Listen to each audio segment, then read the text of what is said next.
نبي بعده وعلى آله وأصحابه أجمعين. أما بعد فأعوذ بالله من الشيطان الرجيم. بسم الله الرحمن الرحيم. والذين جاهدوا فينا لنهدينهم سبلنا وإن الله لمع المحسنين. صدق الله مولانا العظيم. اللهم صل على سيدنا ومولانا محمد وعلى آل سيدنا ومولانا محمد وبارك وسلم. اللہ تعالیٰ نے قرآن مجید قرآن رشید میں ارشاد فرمایا والذین جاہدوا فینا لنہدینہم سبلنا. وہ لوگ جو ہماری طرف آنے کے لیے کوشش کرتی یعنی عبادت اور ریاضت میں اور اللہ کا قرب پانے کے لیے وہ کوشش کرتی تو اللہ تعالیٰ فرماتا ہے لَنَهْدِيَنَّهُمْ سُبُلَنَا. دو دفعہ تاکید لائی، ایک لامی تاکید اور دوسرا نون تاکید. لَنَهْدِيَنَّهُمْ البتہ ضرور بھی ضرور ہم انہیں اپنے تک پہنچنے والے رستے کی دلالت کریں گے، رہنمائی کریں گے، انہیں رستے بتائیں گے کہ وہ یہ کام کریں. اس رستے پر جب چلیں گے تو ہماری طرف پہنچ جائیں گے، ہمارا قرب پا لیں گے. اور فرمایا وَإِنَّ اللَّهَ لَمَعَ الْمُحْسِنِينَ. اور بے شک اللہ تعالیٰ محسنین کے ساتھ ہے، احسان کرنے والوں کے ساتھ ہے. یعنی وہ لوگ جو اللہ تعالیٰ کا قرب پانے کے لیے کوشش کرتے ہیں، اللہ تعالیٰ نے انہیں محسن قرار دیا کہ یہ لوگ محسنین ہیں. اور اللہ تعالیٰ کو اگر کوئی تلاش کرنا چاہتا ہے تو پھر ان لوگوں کے پاس تلاش کرے، اللہ ان کے ساتھ ہے. تو سرکار دو عالم صلی اللہ علیہ وسلم آپ کی زندگی مبارک کا معمول کیسا تھا، عبادت کیسی کرتے تھے. امام مسلم نے اور امام بخاری نے حدیث کو ذکر کیا ہے، یعنی متفق علیہ حدیث ہے. اور حضرت عائشہ صدیقہ رضی اللہ تعالی عنہا راویہ ہے. آپ فرماتی ہیں ان النبی صلی اللہ علیہ وسلم كان يقوم من الليل حتى تفتر قدماه. تب میں حضور کے پاس ہی ہوتی تھی ہمارے گھر میں حجرہ مبارک میں. جب حضور عبادت کے لیے رات کو کھڑے ہوتے تو اتنا لمبا قیام کرتے کہ آپ کے قدموں مبارکوں پر ورم آ جاتا. قدم مبارک وہ کثرت قیام کی وجہ سے، لمبا قیام کرنے کی وجہ سے ان پر سوزش آ جاتی تھی. تو میں یہ دیکھتی رہتی تھی. تو ایک دن فقلت له، میں نے عرض کی بأبی انت وأمی یا رسول اللہ صلی اللہ علیہ وسلم، حضور میرے ماں باپ آپ کے قدموں پر قربان ہو جائیں. لم تصنع هذا یا رسول اللہ صلی اللہ علیہ وسلم. حضور اللہ نے آپ کو اپنا محبوب بنایا ہے. تمام انبیاء کی سرداری اللہ تعالیٰ نے آپ کو عطا فرمائی. آپ ہی ہیں جو لامکان تک پہنچے. اتنا اللہ کا قرب اللہ نے آپ کو عطا فرمایا. اس کے بعد آپ اتنی عبادت کیوں کرتے؟ آپ کو تو اللہ نے معصوم پیدا فرمایا. قد غفر اللہ لك ما تقدم من ذنبك وما تأخر. کہ آپ کے وسیلے سے اللہ تعالیٰ آپ کی امت کے بھی گزشتہ اور آنے والے گناہوں کو معاف فرمانے والا ہے. جب آپ کے صدقے سے گناہ معاف ہوتے تو پھر آپ اتنی عبادت کیوں کرتے ہیں محبوب صلی اللہ علیہ وسلم کہ آپ کے قدم مبارک پر ورم آ جائے، سوزش آ جائے. تو سرکار دو عالم صلی اللہ علیہ وسلم نے ارشاد فرمایا افلا احب ان اکون عبدا شکورا. کہا اے عائشہ کیا مجھے یہ پسند نہیں کہ اللہ نے مجھے کتنے انعامات سے نوازا ہے، اپنا محبوب بنایا، انبیاء کی امامت عطا فرمائی. تو یہ سارے جو انعامات اللہ نے عطا کیے میں چاہتا ہوں میں ان پر اپنے رب کا شکر گزار بندہ بن جاؤں. تو میں اپنے رب کا شکر ادا کرنے کے لیے یہ عبادت کر رہا ہوں، تو یہ سرکار دو عالم صلی اللہ علیہ وسلم کا عبادت کا منظر ہے کہ آپ کے قدم مبارک پر ورم آ جاتا تھا۔ اسی طرح حضرت عائشہ حضرت انس رضی اللہ تعالی آپ روایت فرماتے ہیں حضور ہمیں عبادت کے متعلق کی اعمال کے متعلق درس دیتے ہوئے سرکار نے فرمایا یتبع المیت ثلاث، کہ میت جب لے کے جائی جاتی ہے قبرستان کی طرف تو اس کے ساتھ 3 چیزیں جا رہی ہوتی، 3 چیزیں میت کے ساتھ جنازے کے ساتھ چل رہی ہوتی۔ اہلہ، ایک اس کے گھر والی، اگر اس کے والد زندہ ہے تو وہ بھی جنازے میں ہے، اولاد ہے تو وہ بھی جنازے میں، بھائی ہے تو وہ بھی جنازے میں، یعنی تمام قریبی رشتے دار وہ جنازے میں شریک ہوتے ہیں۔ ومالو، اور اس کا مال بھی اس وقت اسی کے ساتھ چل رہا ہوتا ہے، ابھی وہ مالک ہے، جب اسے دفنا کے آئیں گے پھر ترکہ وہ تقسیم ہوگا۔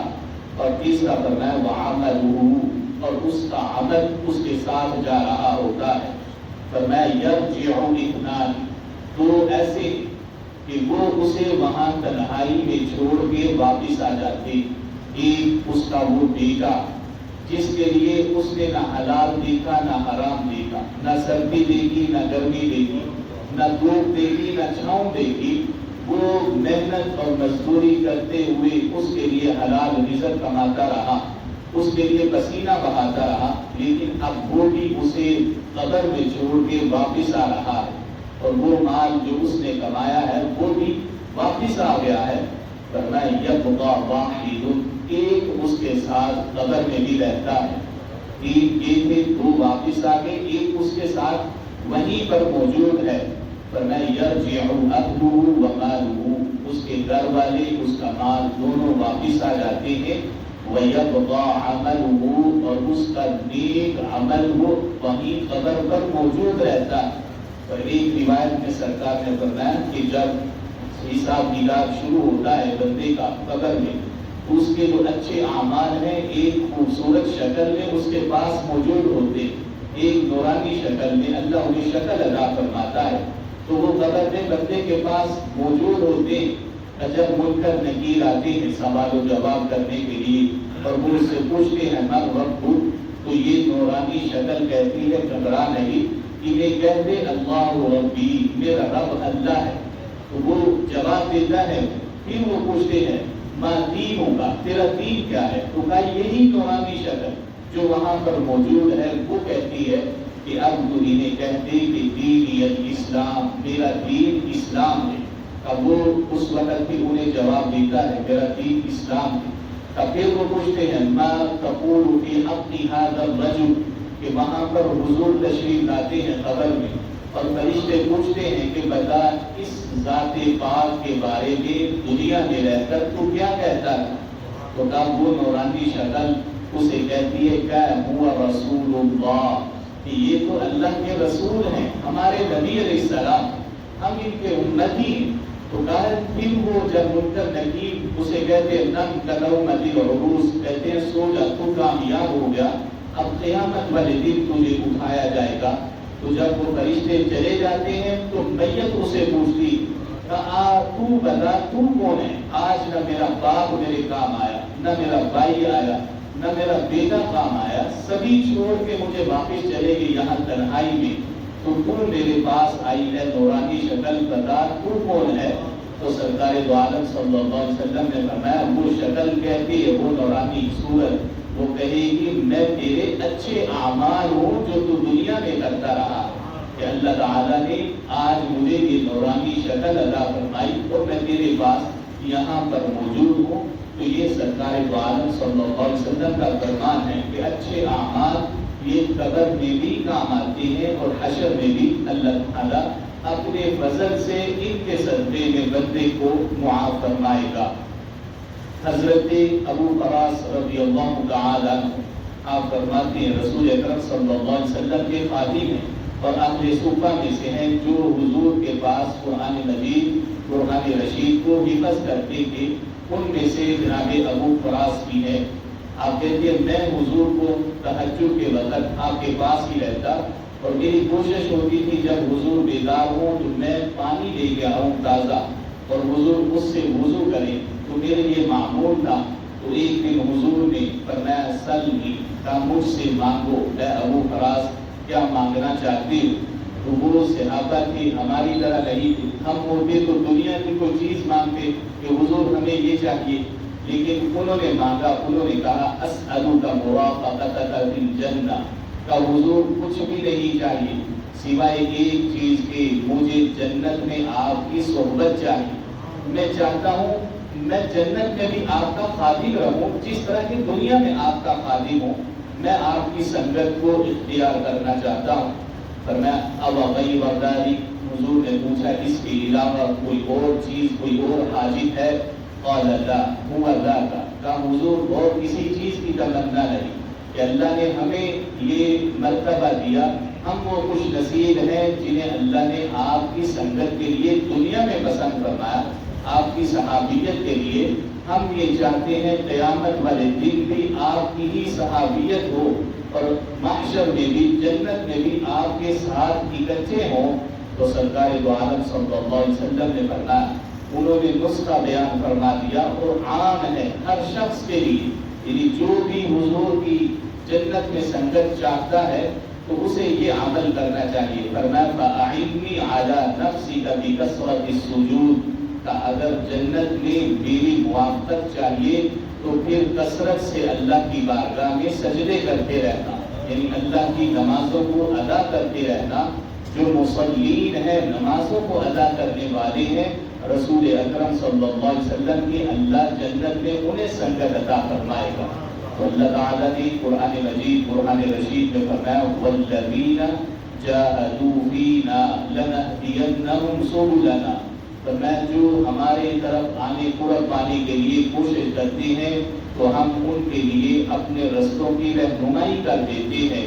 وَإِنَّ اللَّهَ لَمَعَ الْمُحْسِنِينَ، اور بے شک اللہ تعالیٰ احسان کرنے والوں کے ساتھ ہے۔ اللہ تعالیٰ ہمیں اعمال صالحہ کی توفیق عطا فرمائے۔ وآخر دعوانا الحمد للہ رب العالمین۔